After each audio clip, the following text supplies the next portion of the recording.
Good morning. Today we're going to start our last unit of this class, which is Unit 10, Graphing Quadratic Functions. In the past, we've covered this before solving, but we wanted to make sure you learned how to solve first because you will see this again in Algebra 2 and Intermediate Algebra 2. So today we're going to start by identifying key features of a graph of a quadratic function. So we've been solving, and you saw already what the graph looks like. We call that a parabola. And in the last unit, you worked on finding these x-intercepts or these zeros or these roots. So these are our x-intercepts.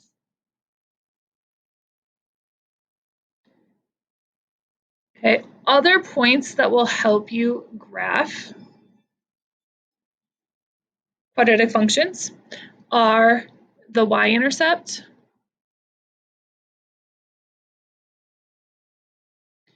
the axis of symmetry,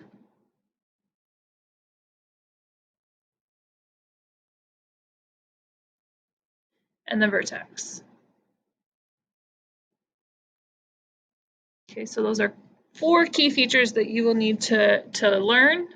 We'll also talk about domain and range and minimum and maximum. Okay, so the vertex is the point at the top or the bottom of the parabola. If it's at the top, it's called the maximum. If it's at the bottom, it's called the minimum. And the axis of symmetry is the vertical line that cuts the parabola in half. That's not actually part of the graph, but we sketch it with a dotted line to show that it's there. Our domain for this one is always all real numbers. Our x's can be anything from negative infinity to positive infinity. However, our range depends on which way the graph opens. So you'll notice if I'm looking at my y values here, the smallest y value is -4. So we would write x is greater than or equal to -4 if it opens up. If it opened down, it'd be less than or equal to. Okay, so we're going to identify key features from the graph for today. And I'm actually going to type because it'll be a little bit faster for me. So my vertex here is going to be at the point 3, -4. And I'm going to go ahead and draw that in there just so you can see it. Okay, that's our vertex right there. And that is at the bottom of the graph, so we are going to go ahead and circle that that is a minimum. Okay, our domain equation, text box, is all real numbers.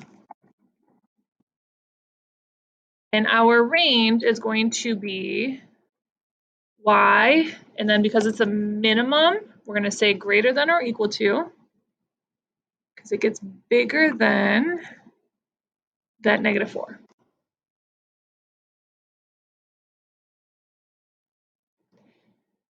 Okay. So we're going to draw some points in here. And for some of these, you might have to approximate, but I'm going to make them red so they're easy to see. We have a y-intercept. There will only be one y-intercept, and it's hard to tell because it looks close to 4 and 6, but it's actually 5. So my x-intercept is at the point 0, 5. Sorry, my y-intercept. And then our x-intercepts are going to be on the x-axis, so we have 1 and 5 there. So we're going to write 1, 0 and 5, 0. Okay, and then we're also going to draw in the axis of symmetry through the vertex. And I can't make that dotted using this line, program, so we're going to leave it as a solid line. And it goes through the x-axis at 3. So my equation is x equals 3. One thing I want you to notice is our vertex had 3, -4 in it. The -4 was used for our range. The 3 was used for our axis of symmetry. Okay, so next one. Drawing in my vertex, we have the point -2, 0. This is at the top of the graph this time. So it is a maximum. Our domain is always all real numbers for quadratic equations. Our range is going to be y is less than or equal to this time. and it's actually a 0 there. So it's right on that x-axis. Okay, x-intercept and y-intercept. I already drew in my x-intercept for this one, but my y-intercept is down here at -8. So my y-intercept is the point 0, -8. And I only have one x-intercept this time because it only touches the x-axis at one point, and that is at -2, 0, the same as the vertex.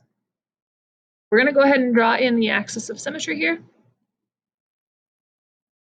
Okay, and that goes through where x is equal to -2.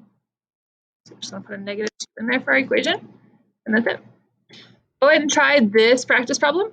Once you're finished, check back. So go ahead and hit pause, but check back and check your answers, and you should be good. Okay, here are your solutions. Go ahead and check your work there. Notice this time it does not ever cross the x-axis. So for x-intercepts, we're just going to put none in there. Do not put 0 because 0 is very different than none. If you have any questions, let us know. Otherwise, have a great day.